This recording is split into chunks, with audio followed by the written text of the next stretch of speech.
E aí, galera, tudo bom?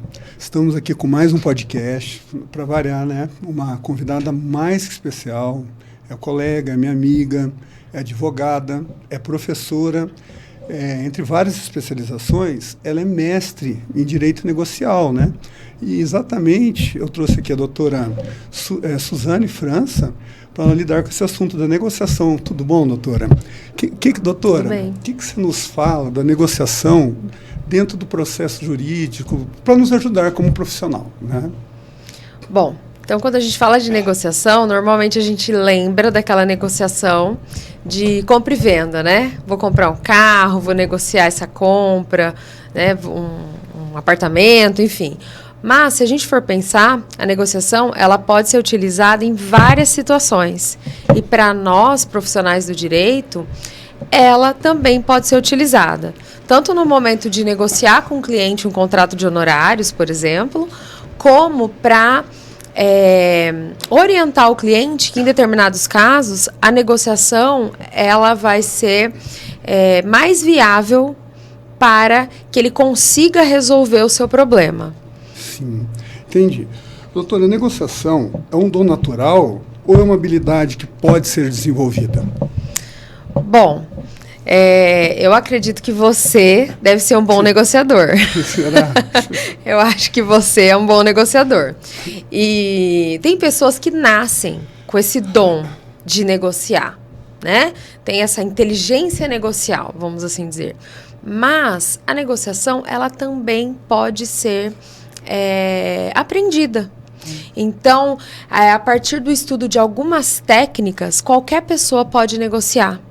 Então, estudando as técnicas e praticando, e principalmente preparando as negociações, qualquer pessoa pode sim ser um negociador. Entendi, doutora.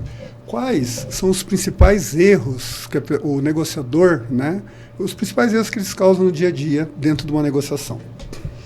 Olha, eu acho que eu vou pontuar que eu consideraria um erro, é ir para uma negociação sem estar preparado, sem entender a respeito daquilo que se pretende negociar, sem saber o que você quer ou o seu cliente quer, quais são os reais interesses dentro de uma negociação. Então, acho que a falta de preparação seria, assim, considerado como se fosse um erro, né, para negociar. Então, doutora, você disse que a preparação prévia pode influenciar no sucesso de uma negociação, é isso? Sim. Certo. E como a empatia pode ser uma ferramenta poderosa durante a negociação?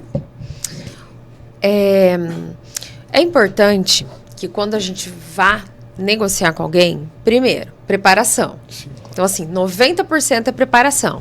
Eu preciso saber o que eu vou negociar, eu preciso saber os interesses meus ou do meu cliente e quais poderiam ser os interesses do outro, né? Então, eu chegar com empatia ou chegar disposto a resolver o problema já é um bom caminho para se resolver. Então, acho que a disposição em chegar para resolver, eu acho que seria isso. Bacana, doutora. Qual que seria uma diferença de um bom negociador para um excelente negociador? Eu vou falar de novo que é a preparação. É a preparação, né? E o estudo das técnicas. Então, assim, uma pessoa que chega preparada, ela vai, antes de sentar numa mesa de negociação, aplicar algumas técnicas enquanto está negociando e vai fazer com que o outro entenda o real objetivo. Só que a negociação não vai fazer sentido se só uma parte sair ganhando. Então, eu acho que é algo que é colaborativo. A negociação, obviamente, ela serve para evitar aquela massa processual, o acúmulo para se resolver mesmo antes de virar um processo, né? Eu vou ler aqui teu enredo. Como a negociação pode ser utilizada para resolução de conflitos, né? Existem espécies de negociação? Explique direito, tá. doutora. Então, assim, se a gente for pensar, a negociação ela é estudada em diferentes universidades pelo mundo, tá? E alguns autores que tratam da negociação, eles trazem algumas técnicas. E as técnicas que normalmente eu gosto de aplicar durante uma negociação são as técnicas da Escola de Harvard de negociação. Então, nós temos ali algumas técnicas que a gente pode aplicar. Por exemplo, uma das técnicas é separar as pessoas dos problemas. E o que isso significa? Exatamente. Quando eu sento para negociar, principalmente no aspecto jurídico, a pessoa que está na minha frente não é a pessoa que eu queria estar olhando ali naquela hora. Então, eu vou separar a pessoa do problema, colocar o problema aqui na mesa e não atacar a pessoa durante a negociação. É chamar a pessoa comigo para a gente resolver o problema que está aqui. Então, essa é uma técnica, tá? Que é separar a pessoa do problema. Outra técnica é pensar que eu tenho interesses por trás da posição que eu estou. Então, vamos pensar numa ação de vara de família. Sim. Tem duas pessoas brigando por causa de uma casa, certo, né? E os dois querem a tal da casa, sendo que eu tenho vários outros bens. E aí eu preciso saber por que eu quero a casa e por que você quer a casa. Quando eu falo que eu quero e quando você fala que você quer, nós temos a posição de cada um. Agora, quando eu pergunto por quê, aí eu vou para o interesse. E uma outra técnica é justamente isso, descobrir os interesses. E eu descubro os interesses quando eu pergunto os porquês e os paraquês. Tá? Entendi, doutora. Até esse exemplo da casa, de família, às vezes até por picuinha, né? Um do outro, ou vender a casa, dividir, né? Seria uma forma de negociação, no caso. Porque aí você... Por que você quer? Porque eu quero ter um bem. Ou, não sei por quê. Bom, se você não sabe, a gente pode, então, vender a casa. Ou a gente pode, né, o outro compra a sua parte, enfim. Então, a gente vai criando opções. Aqui, seguindo o enredo, né, quais são as fases processuais mais indicadas para uma negociação? Olha, a negociação ela pode ser utilizada em qualquer fase processual, inclusive antes de começar uma ação. Então, se as partes estão dispostas a negociar para não ter que entrar com uma ação, ela é indicada. Se no meio da ação os advogados verificam que as partes estão aptas para uma negociação ou procuraram para uma negociação, ela pode acontecer, inclusive após a sentença. Então, em qualquer fase processual, a negociação é bem aceita, porque é uma forma das partes serem protagonistas e resolverem por si só os problemas. Aqui tem uma pergunta interessante, doutora. Se os negociantes, tá, e você como negociadora, o que pode influenciar de uma maneira negativa você ser próxima deles, você amiga, ou de repente se até um casal que você está ali no meio? Quais são as dificuldades de você ter a proximidade com os negociantes, né? A dificuldade, eu acho, que é conhecer a outra pessoa e conhecer os gatilhos que vão provocar a outra pessoa, tá? Mas, se você está sentado para negociar, é porque você já está disposto a resolver aquilo. Então, aplicando as técnicas, por exemplo, separar a pessoa do problema e tudo mais, você vai conseguir ir resolvendo pontualmente para poder chegar num denominador comum, chegar num acordo. Eu vou fazer outra pergunta aqui. Quais são os aspectos éticos a serem considerados em uma negociação? Bom, quando a gente fala em negociação aqui no nosso meio jurídico, a gente sempre tem que pensar que as partes, elas estarão representadas por advogados. Esses advogados vão, em algumas situações, conversar sem a presença das partes, né? Ou em outras com a presença das partes, mas o ideal é que, caso estejam tentando resolver esse conflito, que eles se comprometam com aquilo que foi definido em negociação. Entendi. Então, se saiu daqui hoje comprometido em tomar algumas providências, que realmente faça.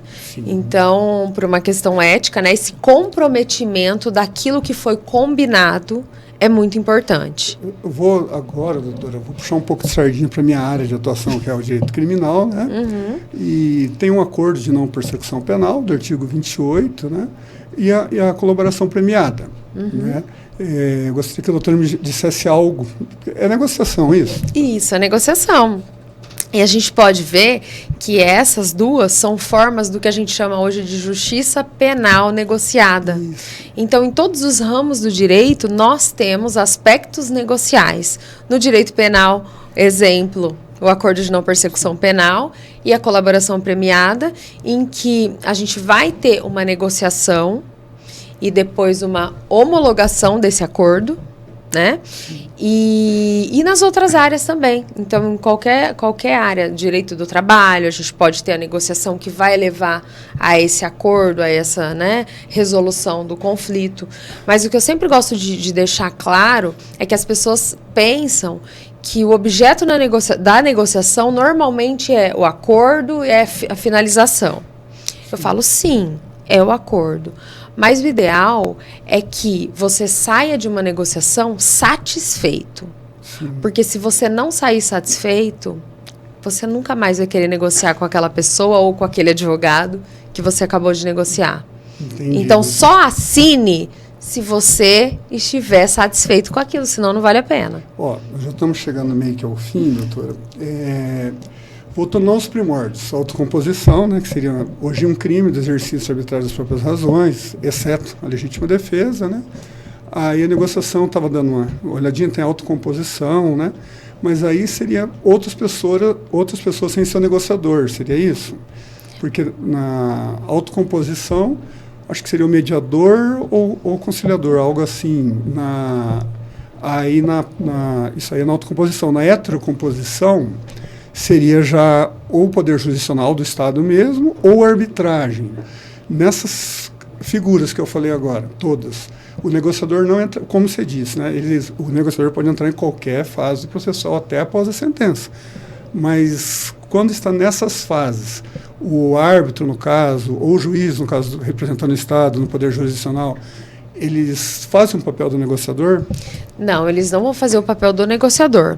Quem negocia são as partes ou juntamente com seus representantes, tá? Até um mediador, por exemplo, ele não vai negociar, ele vai restabelecer a comunicação entre as partes, tá? Então, são as partes por si só resolvendo o problema. E elas normalmente vão estar acompanhadas de advogados. Então, os advogados vão auxiliar as partes nessa negociação. Tá? Então, quando a gente fala que a negociação ela é direta, é porque ela independe, por exemplo, do Poder Judiciário. A gente pode negociar extra-autos e depois pedir a homologação daquilo que negociamos. Entendi.